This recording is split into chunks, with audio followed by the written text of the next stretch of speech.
Hey guys, this is Esther with Influx Entrepreneur, and today I'm going to be showing you guys how to name your pages in case you forgot to name them.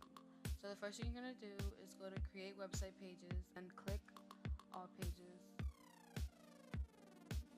So as you can see here, my front page does not have a name.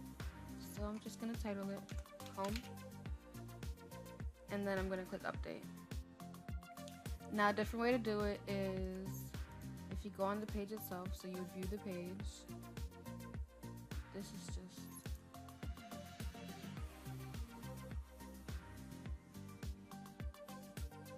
is just a sample page, but all you would have to do is click edit page on the top, and then you can name it here also.